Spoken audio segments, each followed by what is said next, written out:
বাহ, কি সুন্দর নাম। আমি কে? মীর জাফরের গার্লফ্রেন্ড। আর যখন আমাদের বিয়ে ঠিক হবে, গায়ে হলুদ হবে, আমাদের পিছনে বড় করে লেখা থাকবে মীর জাফর আর শাহজাদের হলুদ সন্ধ্যা। আমাদের যখন বিয়ে হবে, বিয়ের পরে যখন আমরা পার্টিতে যাব, সবার সাথে আমি কি বলে তোমার পরিচয় করে দেব? এই যে আমার হাজবেন্ড মীর জাফর। আমাদের যখন বিয়ের পরে বাচ্চা কাচ্চা হবে, সবাই তাদেরকে কি বলে ডাকবে? ওই যে দেখ দেখ দেখ, মীর জাফরের বাচ্চা যাচ্ছে। শুনতেই কত কিউট লাগছে, তাই না? আমি তো আসলে তুমি আমাকে রিলেশনশিপের শুরুতে তোমার নাম কি বলেছিলে? মীর জাকির। ভুল তোমার নাম, ভুল আমার। আমারই তোমার সার্টিফিকেট চেক করা উচিত ছিল। একটা মানুষের নাম মীর জাফর, এটা কিভাবে সম্ভব? এটা বোর্ড ভুল করলেই সম্ভব। আমার নাম তো মীর জাকির, বোর্ড ভুল করে জাকিরের জায়গায় লিখেছে জাফর, আমি হয়েছি মীর জাফর। আচ্ছা শুনো, এই যে তুমি কত দেখতে সুন্দর, তোমার নামটাও কত সুন্দর, শাহজাদি। আচ্ছা দেখ, এই যে তোমার নাম কি সুন্দর, শাহজাদি।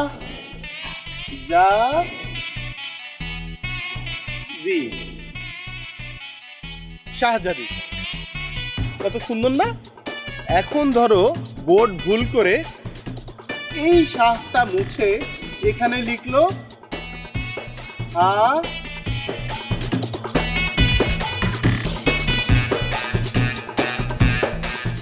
রাম। হ্যাঁ, এখন পড়ো, এখন পড়ো। দেখো কেমন হইলো তোমার নামটা, দেখো কি হলো, দেখো।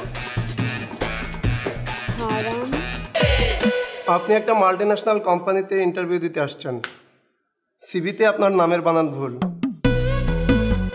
আপনি কি চাকরি করবেন? স্যার, আমার সিভিতে কোনো ভুল নেই, কারণ এই সিভি আমি বিভিন্ন জায়গায় ব্যবহার করেছি। আমি শতভাগ নিশ্চিত আমার সিভিতে কোনো ভুল নেই স্যার।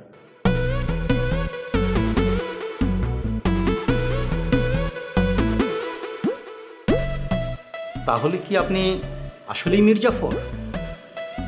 স্যার, আমার নাম মীর জাফর। বলে কি? কিন্তু একটা মানুষের নাম মীর জাফর হয় কিভাবে? আচ্ছা, আপনি কি জানেন মীর জাফর কে ছিলেন? জি স্যার, জানি স্যার। ওনার পুরো নাম মীর মোহাম্মদ জাফর আলী খান বাহাদুর। ওনার পিতার নাম সৈয়দ আহমদ নাজাফি মীর মিরাজ। স্যার, উনি 1691 সালে জন্মগ্রহণ করেন এবং 1765 সালের 5ই ফেব্রুয়ারি 74 বছর বয়সে মৃত্যুবরণ করেন স্যার। এবং স্যার, ওনাকে জাফরগঞ্জ, মুর্শিদাবাদ, পশ্চিমবঙ্গ, ভারতে দাফন করা হয়। জীবনদশায় উনি স্যার 4টি বিবাহ করেন। স্যার, ওনার মুর্শিদাবাদে যে বাড়িটি রয়েছে সেটিকে স্যার আসলে বলা হয় নিমক হারাম দেউরি অথবা বিশ্বাসঘাতকের ঘর।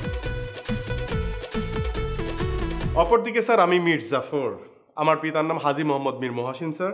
স্যার, আমার জন্ম 1992 সালের 21শে ফেব্রুয়ারি এবং অদ্যবধি স্যার আমি একটি বিবাহ বন্ধনে আবদ্ধ হতে পারিনি। আমাদের বাড়ির নাম স্যার হচ্ছে শান্তিকুঞ্জ। স্যার, মীর জাফরের সাথে আমার যে বেসিক বা বড় পার্থক্যটি সেটি হচ্ছে স্যার, তিনি বাংলার স্বাধীন শেষ নবাব সিরাজউদ্দৌলার সাথে বিশ্বাসঘাতকতা করার ফলে আমরা জাতিগতভাবে প্রায় 200 বছর ইংরেজদের গোলামি করি। তার অপরদিকে আজ পর্যন্ত আমি কারো বিশ্বাসে আঘাত এনেছি এমন স্মৃতি আমার মনে পড়ছে না। স্যার, আপনারা যদি উক্ত পত্রের জন্য আমাকে বিবেচনায় নেন তাহলে আমি আপনাদের বিশ্বাসের সর্বোচ্চ মর্যাদা দেওয়ার চেষ্টা করবো ইনশাআল্লাহ। মীর জাফরের ইতিহাস যেন আপনার পরিবার আপনার নাম রাখলো মীর জাফর? না স্যার, আমার পরিবার আমার নাম মীর জাফর রাখেননি। আমার মূল নাম মীর জাকির। এসএসসি পরীক্ষার সময় বোর্ড ভুল করে জাকিরের স্থলে লিখেন জাফর, সেই থেকেই স্যার আমি Mir Zafar.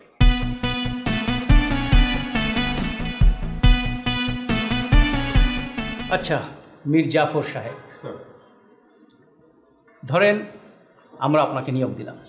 Sir, thank you sir. আমাদের কোম্পানি হয়ে, মানে আমাদের কোম্পানির তরফ থেকে আপনি বিভিন্ন কোম্পানিতে যাবেন, ডিলিংসের জন্য। তখন সেই কোম্পানি থেকে কি বলবে? এডিআই থেকে মীর জাফর এসেছে। ব্যাপারটা আমাদের জন্য একটু রিস্ক হয়ে যায় না? আপনি কি মনে করেন?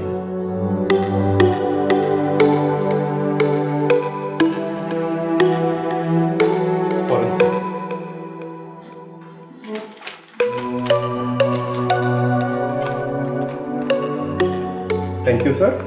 আসসালামু আলাইকুম।